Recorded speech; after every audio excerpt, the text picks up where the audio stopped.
where is censorship found in some of these different things, as well as the challenges of like technologies, right? Like who here has heard of like 5G, right? Right, you have 4G phones, you've maybe heard of 5G, but there's real controversy around some of these different topics. And so he's done an incredible job at covering stories all over the globe. So I want to bring up my good friend, Derrick Broze, who is an amazing independent journalist and just somebody who has a fountain of information as well. You're very welcome. Hey everybody, how y'all doing? Let's wake up the Freedom Culture Camp. Look, I like to start my talks off with a nice howl. It helps me relax a little bit and get the breathing flowing. So take a deep breath with me. Release out whatever sound you want to release.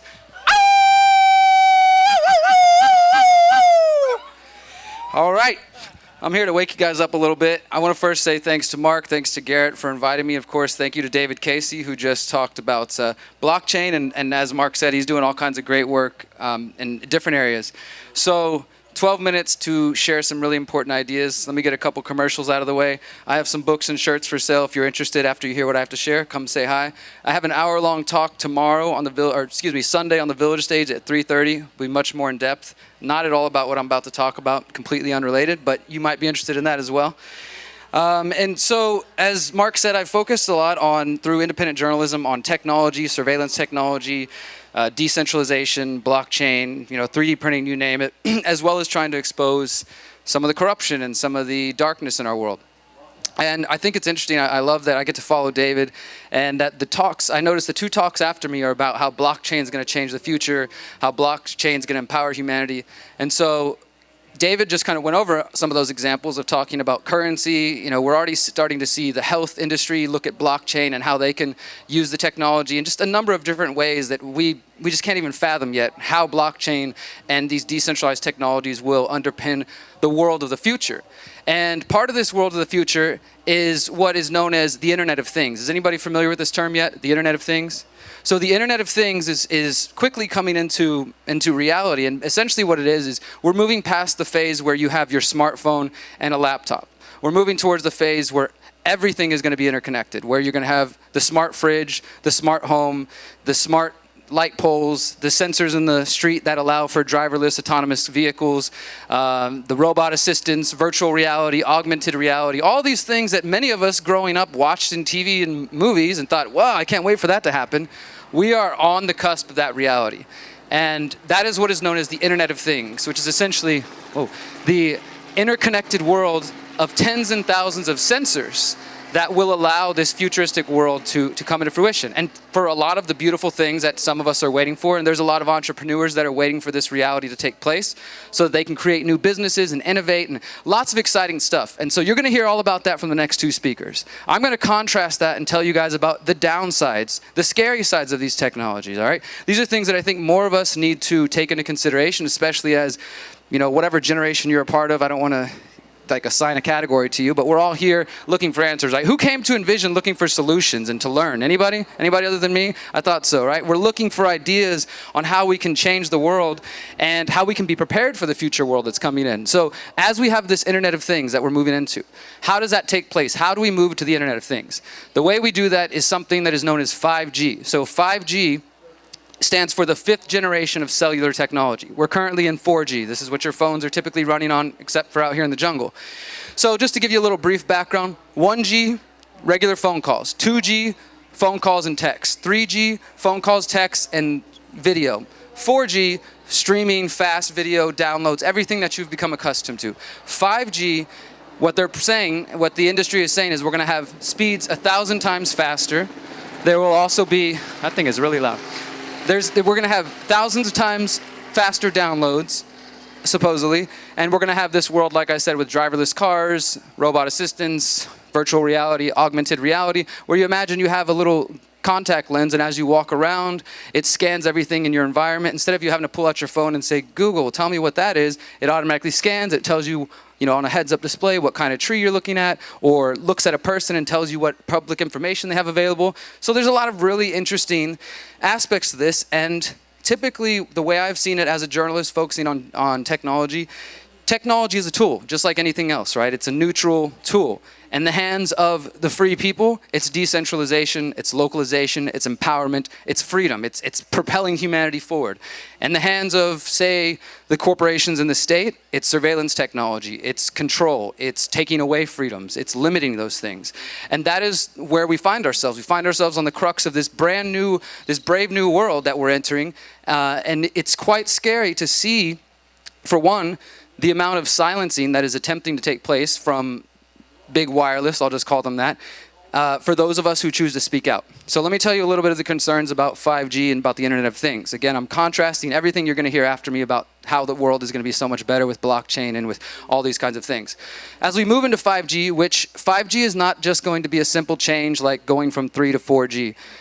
In order for 5G to work, we have to install tens and thousands of new towers, what they call small cells, which are about the size of your backpack or the size of a fridge, literally everywhere. Now, I don't know if it's taking place yet in Costa Rica, but it's happening in the United States, Canada, Australia. Most Western nations are pushing for this right now. And they're saying with it, by the end of 2021, we're going to have 5G everywhere. So the 5G spectrum, it operates on millimeter waves. They only travel about 200 to 500 feet. What that means is in order for this to operate, for us to have this world of the Internet of Things, these towers, these small cells have to be established literally every 200 to 500 feet. So we're seeing this take place now in the United States, where they're being put outside of schools or outside of people's homes. And the worst part of it all is that back in September, the FCC, the Federal Communications Commission in the United States, they made an agreement with the wireless lobby that said that the people, you guys, if you live in the US, that the localities, the cities and the states have no say in how the 5G rollout takes place. That means your city cannot decide how much to charge, where they should be placed, whether this should be tested, or anything. This was passed back in September, not passed in the sense that you got to vote on it. There's just some bureaucrats coming together and passing a rule. So this happened in September 2018. About a week ago, the Trump administration said, we're ready to embrace 5G. So this is happening, whether you've heard about it or not, it's happening right in front of you. If you've heard anything at all, it's more than likely a commercial from Verizon or from Sprint telling you how fast it's going to be and get ready to get your new 5G foldable phone and all these kinds of things, because that is what they want you to pay attention to. They want to keep selling us these things. They want to keep us constantly chasing the latest, newest devices and not stopping to question, are there any health effects? Are there any privacy and security dangers? Yes, yes, yes. In 2018, the organization known as Project Censored, they're a nonprofit that's been around for 25 years. Every year they release a list of the top 25 censored stories. In 2018, their fourth top story was an article from The Nation magazine called "How Big Wireless Convinced Us That Cell Phones and Wi-Fi Are Safe." And in that article, in that investigation, they detail how this is essentially like big tobacco from back in the day convincing people that cigarettes are safe. So there's an increasing amount. I don't want to spend too much time on one single aspect, but I will say if you're interested in more of this, since I've only got 12 minutes, come to me. You can check out my YouTube channel. I've got tons of interviews, interviewing experts, interviewing ACLU attorneys about the privacy and security concerns, interviewing the executive director of the Environmental Health Trust about the health concerns. And my point here is that the health concerns and the privacy concerns are being covered up by the United States government and by the big wireless lobby. And I know we're here to have a good time and to focus on the positive aspects, but again, without confronting the darkness and exposing it, then we can't find a solution, right? If we don't know what's happening, then there's no way we're going to be able to do anything about it.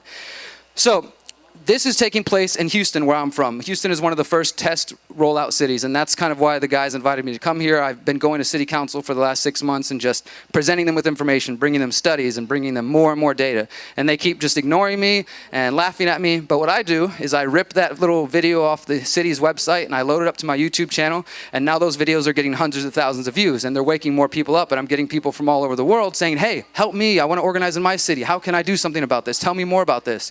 So this is where I've been putting a lot of my energy into lately. It's not the only topic I'm focused on, but we're here to talk about technology. And as I said, I want to highlight some of the shadier aspects of this. So when you hear about the Internet of Things and 5G, be sure to bring these things up in the conversation. When you start seeing Sprint and Verizon, your local cell phone store, promoting to you and telling you you can get the new 5G phone at this discount, because this is what they're doing. They're saying if you sign up today, you get a new iPhone, or you get a discount on the YouTube Red subscription and things like that.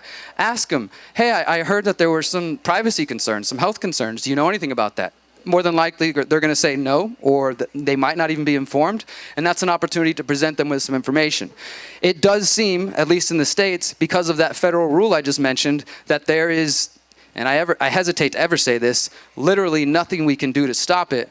But I do think that there are tactics we can take locally. First, informing more people, because again, if people don't even know this is going on and know it's a problem, then there's no way to take action about it. And I do have some ideas that I don't have time to get into now about how we can take local action. City councils, a buddy of mine in Orlando, Florida, he's doing the same thing. His city council was at least brave enough to admit, hey, we have the same concerns you do, but we can't do anything about it. The federal government has usurped our local power and we have no say in this.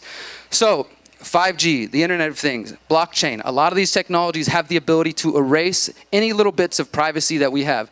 I don't know about you guys. I know that a lot of people in the digital age have kind of given up on the idea of privacy because, well, I mean, we're carrying cell phones that are tracking us and listening to us all the time. And if you've got an Alexa or a Google thing or an Echo or any of those things in your home, they're listening to you all the time as well. If you've got a Samsung smart TV or any of these smart devices, when you hear smart, typically it means it's got a microphone, it's got a camera, and you better believe those companies have access to that, and they're more than willing to hand your data over to the police. You know, it's not about whether you're doing anything illegal or wrong.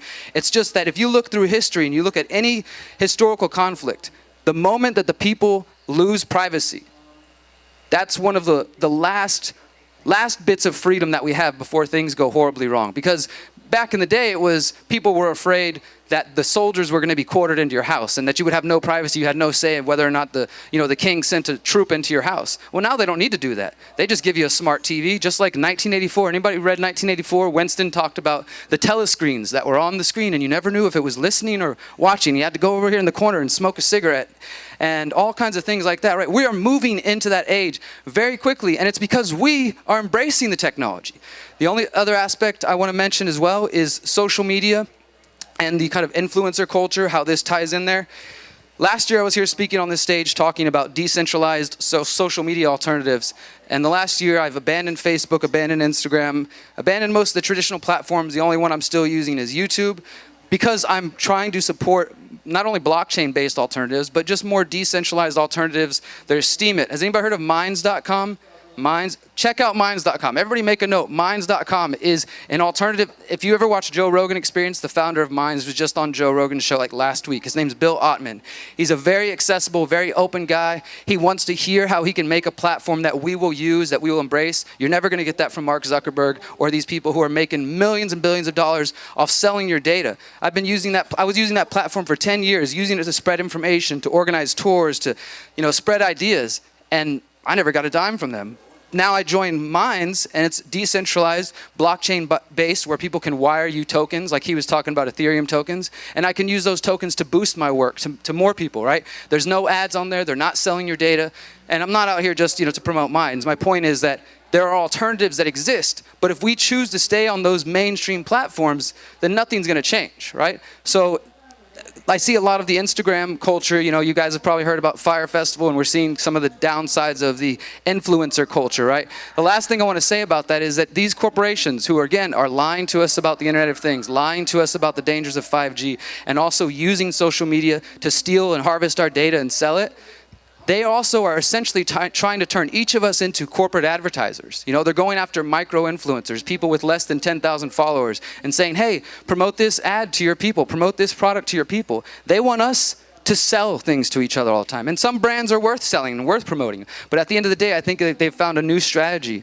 They make each of us become the corporate billboard and corporate advertisement, so they don't have to do the work anymore.